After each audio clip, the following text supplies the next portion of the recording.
Soal ke-11, Pak Fadil merupakan seorang ayah tunggal yang memiliki anak usia 4 tahun yang dititipkan di Taman PAUD dekat sekolah tempat Pak Fadil mengajar. Hari itu Pak Fadil memiliki jadwal mengajar mulai pagi hingga menjelang makan siang. Sementara pada saat yang bersamaan Pak Fadil mendapatkan undangan rapat MGMP dan anaknya mengikuti lomba mewarnai yang akan dimulai pagi. Apa yang Anda lakukan jika berada di posisi Pak Fadil? Wah, soal ini agak high level karena banyak hal yang harus dilakukan di waktu yang bersamaan gitu ya. Anaknya lomba mewarnai, dia harus mengajar juga, kemudian ada undangan rapat MGMP juga gitu ya. Kita mau diprioritaskan yang mana nih gitu? Ada 3 opsi. A. Mengantar anak ke sekolah lebih awal, mengajar seperti biasa untuk menghadiri rapat MGMP walau terlambat, dan minta kerabat untuk mendampingi anak lomba mewarnai. Jadi kita diantarkan anaknya, kita tetap mengajar, tetap menghadiri MGMP meskipun terlambat, dan kita meminta orang lain untuk mendampingi anaknya berlomba. Yang B. Meminta izin kepada kepala sekolah untuk menghadiri rapat MGMP dan meninggalkan kelas sebentar untuk mendampingi anak di lomba mewarnai. Oke.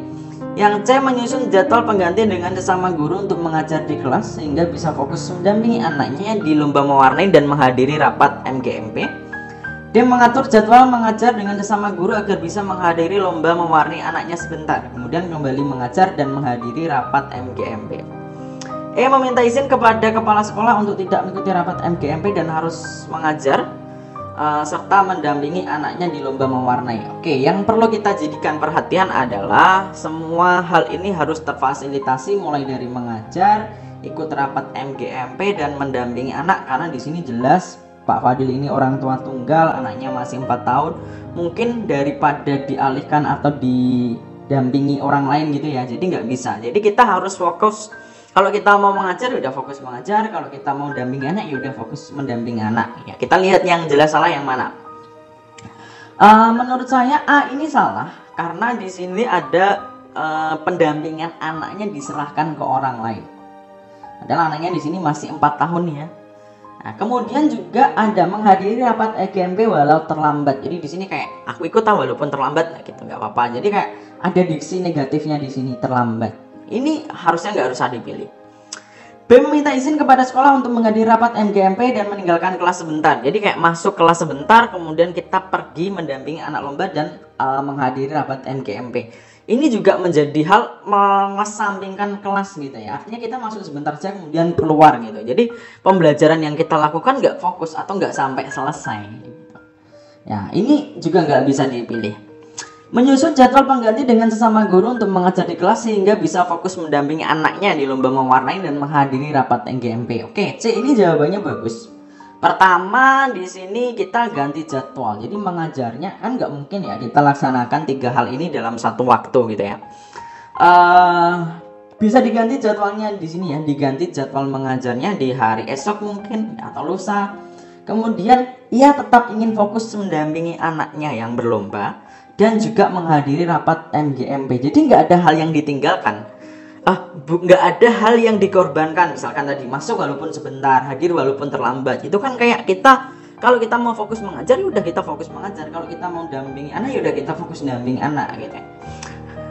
Kita lihat yang D. Mengatur jadwal mengajar sama guru agar bisa menghadiri lomba mewarnai anak sebentar. Jadi anaknya mendampingi anaknya sebentar, kemudian kembali mengajar dan menghadiri rapat. Jadi yang dilakukan dengan setengah itu mendampingi anaknya. Nah, ini juga hal ada yang dikorbankan berarti kan.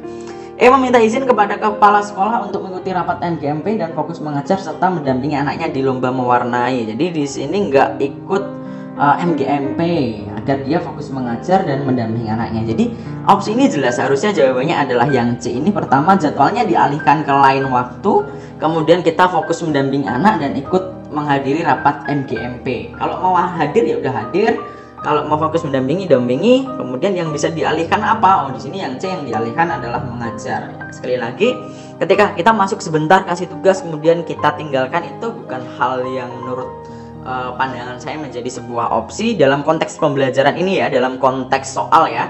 Kecuali kalau dalam konteks real gitu, mungkin saya pribadi pun sering melakukan hal tersebut gitu. Tetapi kalau dalam ranah soal, kita jangan setengah-setengah ketika memilih mengajar atau melakukan aktivitas lain. Jadi jelas soal SJT ke-11 ini jawabannya adalah yang C, teman-teman. Kita lanjut ke soal berikutnya. Soal ke-12. Peserta didik membandingkan dua video anekdot. Berdasarkan tayangan video tersebut, siswa mencoba menjawab berbagai pertanyaan yang muncul berkenaan dengan kaidah kebahasaan teks anekdot. Jika model yang digunakan adalah pembelajaran berbasis proyek, kegiatan literasi tersebut berada pada langkah, ini soal pedagogi teman-teman terkait dengan model pembelajaran.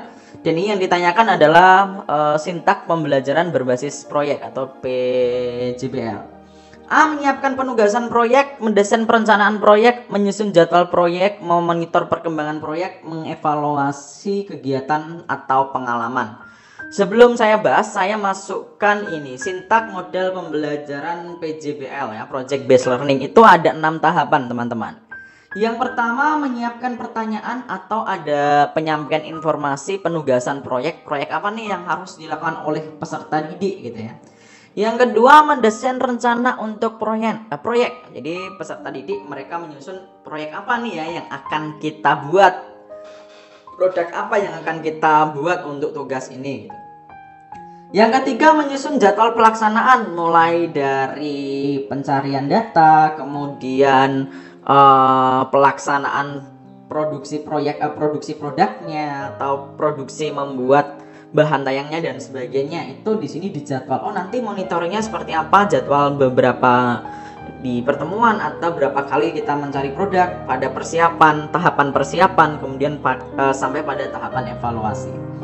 Berikutnya adalah monitoring dan pembimbingan. Ini dilakukan oleh guru, memonitoring bagaimana perkembangan rencana proyek mereka, produknya bagaimana, disesuaikan dengan jadwal pelaksanaannya. Oh, jadwalnya disusun sekian, monitoringnya sampai mana nih gitu ya. Yang keenam, menguji hasil atau asesmen produk. Yang kelima itu tadi ya. Yang keenam adalah evaluasi pengalaman. Biasanya yang kelima sama keenam itu dijadikan satu gitu ya, karena di situ ada pengujian hasil asesmen produk itu disamakan dengan evaluasi atau pengalaman gitu.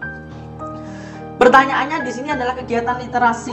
Gimana kegiatan yang bisa dimuatkan literasi gitu. Literasi itu artinya membaca, mencari informasi. Apakah menyiapkan pertanyaan, mendesain rencana, menyusun jadwal, monitoring, pengujian atau evaluasi pengalaman ya. Yang jelas kita ambil simpelnya di sini. Yang namanya literasi mesti di bagian awal dong. Misalkan kegiatan.